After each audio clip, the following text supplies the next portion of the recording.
కర్ణాటకలోని బెళగావిలో సిడబ్ల్యూసీ సమావేశాలు జరుగుతున్నాయి. 2 రోజుల పాటు జరిగే సమావేశాల్లో ప్రత్యేక తీర్మానాలు చేయనుంది కాంగ్రెస్ పార్టీ. కాంగ్రెస్ జాతీయ అధ్యక్షుడిగా గాంధీజీ బాధ్యతలు స్వీకరించి 100 ఏళ్లు పూర్తవుతుండటంతో ప్రత్యేక సమావేశాలు నిర్వహిస్తున్నారు. నవ సత్యాగ్రహ పేరుతో ఈ సమావేశాలు జరుగుతున్నాయి. 1925లో బెళగావిలో జరిగిన కాంగ్రెస్ జాతీయ సమావేశాల్లోనే తొలిసారి మహాత్మా గాంధీ పార్టీ పగ్గాలు చేపట్టారు. అప్పటి నుంచి దేశ స్వాతంత్ర ఉద్యమంలో కాంగ్రెస్ కీలకంగా వ్యవహరించింది. బెళగావిలో జరుగుతున్న సమావేశాలకు LOP Rahul Gandhi, AICC chief Mallikarjuna Kharge జై బాపు, జై భీమ్, జై సంవిధాన్ పేరుతో నిర్వహించిన ర్యాలీలో పాల్గొన్నారు. స్వాతంత్ర ఉద్యమంలో కాంగ్రెస్ పార్టీ పాత్రను ప్రతిబింబించేలా సిడబ్ల్యూసీ సమావేశాలు నిర్వహిస్తున్నారు. దీనికి సిడబ్ల్యూసీ సభ్యులు, శాశ్వత ఆహ్వానితులు, పీసీసీలు, సీఎల్పీ సహా ముఖ్య నేతలు హాజరయ్యారు. కర్ణాటకలోని బెళగావిలో సిడబ్ల్యూసీ సమావేశాలు జరుగుతున్నాయి. 2 రోజుల పాటు జరిగే సమావేశాల్లో ప్రత్యేక తీర్మానాలు చేయనుంది కాంగ్రెస్ పార్టీ. కాంగ్రెస్ జాతీయ అధ్యక్షుడిగా గాంధీజీ బాధ్యతలు స్వీకరించి 100 ఏళ్లు పూర్తవుతుండటంతో ప్రత్యేక సమావేశాలు నిర్వహిస్తున్నారు. నవ సత్యాగ్రహ పేరుతో ఈ సమావేశాలు జరుగుతున్నాయి. 1925లో బెళగావిలో జరిగిన కాంగ్రెస్ జాతీయ సమావేశాల్లోనే తొలిసారి మహాత్మా గాంధీ పార్టీ పగ్గాలు చేపట్టారు. అప్పటి నుంచి దేశ స్వాతంత్ర ఉద్యమంలో కాంగ్రెస్ కీలకంగా వ్యవహరించింది.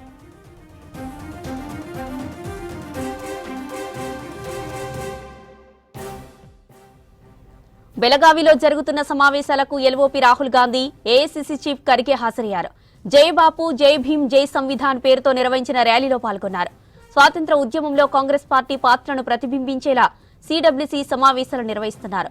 దీనికి సిడబ్ల్యూసీ సభ్యులు, శాశ్వత ఆహ్వానితులు, పీసీసీలు, సీఎల్పీ సహా ముఖ్య నేతలు హాజరయ్యారు. ఇక సిడబ్ల్యూసీ సమావేశాలకు సంబంధించి మరిన్ని డీటెయిల్స్ మదార్ అందిస్తారు.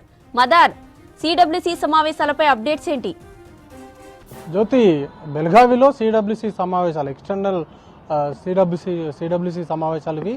మహాత్మా గాంధీ కాంగ్రెస్ అధ్యక్ష బాధ్యతలు చేపట్టి 100 ఏళ్లు పూర్తయినటువంటి సందర్భంలో, అది కూడా ఆయన ఎక్కడైతే అధ్యక్ష బాధ్యతలు చేపట్టారో అక్కడి నుంచే ఈ సిడబ్ల్యూసీ సమావేశాలను కాంగ్రెస్ పార్టీ నిర్వహిస్తూ ఉంది.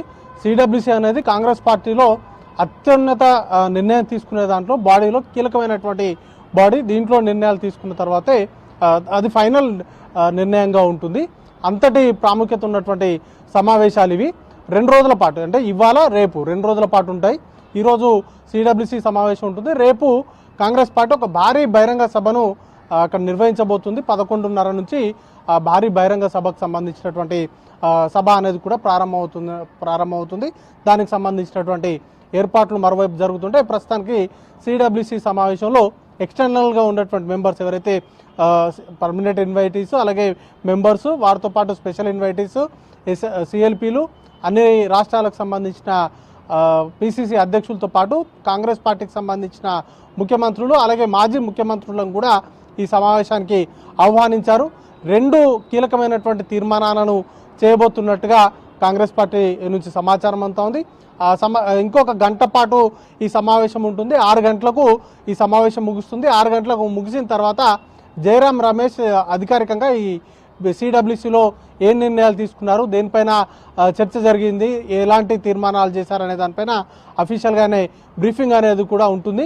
అయితే ఓపెనింగ్ రిమార్క్స్లో మల్లికార్జున ఖర్గే చాలా కీలకమైనటువంటి కామెంట్స్ చేశారు. ఓవైపు గాంధీజీ కాంగ్రెస్ పార్టీకి చేసినటువంటి సేవలు కావచ్చు, అలాగే దేశ స్వాతంత్రోద్యమంలో పాల్గొన్నటువంటి అంశాలు, అవన్నింటినీ చర్చిస్తూనే గాంధీజీ కాంగ్రెస్కు సంబంధించినటువంటి రాజ్యాంగానికి కొత్త రూపాన్ని తీసుకొచ్చారు. ముఖ్యంగా ఏవైతే అంటరానితనంతో దూరంగా ఉన్నటువంటి వర్గాలను కాంగ్రెస్ పార్టీకి చేరువ చేసేందుకు ఆయన చేసినటువంటి కృషి కావచ్చు, వాటన్నిటిని కూడా ఉటంకిస్తూనే ఇటీవల జరిగినటువంటి పరిణామాలు దేశంలో, కీలకంగా పార్లమెంట్లో, రాజ్యసభలో, అది కూడా దేశ హోంశాఖ మంత్రిగా ఉన్నటువంటి అమిత్ షా అంబేద్కర్ పైన చేసినటువంటి, బాబాసాహెబ్ అంబేద్కర్ని కించపరిచేలాగా ఆయన చేసినటువంటి కామెంట్స్కి సంబంధించినటువంటి అంశాన్ని ప్రత్యేకంగా ప్రస్తావించారు. ఆయన రాజ్యసభలో అమిత్ షా కామెంట్ చేస్తున్నటువంటి సందర్భంలోనే వాటిని అడ్డుకునేటువంటి ప్రయత్నం చేయడము, ఆ తర్వాత పార్లమెంటు లోపల పార్లమెంటు ఆవరణలో జరిగినటువంటి ఆందోళనలో వారిపైనే దాడి చేసి బీజేపీకి సంబంధించినటువంటి నాయకులు ఉల్టా రాహుల్ గాంధీ పైన కేసు పెట్టడం, ఇట్లాంటి పరిణామాలన్నింటినీ కూడా ఈ ఓపెనింగ్ రిమార్క్స్లో ఆయన కామెంట్స్ అనేది కూడా చేశారు. రాజ్యాంగాన్ని కాపాడుకోవడం కోసం, అలాగే బాబాసాహెబ్ అంబేద్కర్ స్ఫూర్తితో ఆయన గౌరవానికి భంగం కలిగించకుండా రాజ్యాంగాన్ని కాపాడుకునేందుకు ఎంతవరకు చివరి వరకు కూడా తమ పోరాటం కాంగ్రెస్ పార్టీ తరఫున పోరాటాన్ని కొనసాగిస్తామని చెప్తూనే ఇతర అంశాలకు సంబంధించి ముఖ్యంగా క్యాస్ట్ సెన్సస్ కావచ్చు, ఇట్లాంటి అంటరానితనం వారిపై దళితులపైన ఇటీవల దేశంలో జరుగుతున్నటువంటి దాడులపైన కావచ్చు, వీటన్నింటిపైన కూడా ఒక ఆందోళన చేయాలి, వాటికి సంబంధించి దేశ ప్రజలందరి దృష్టికి తీసుకెళ్లాలి అనేటువంటి దిశగా కార్యాచరణ రూపొందించేందుకు ఈ సిడబ్ల్యూసిలో కీలక నిర్ణయాలు అయితే తీసుకున్నట్టుగా తెలుస్తోంది.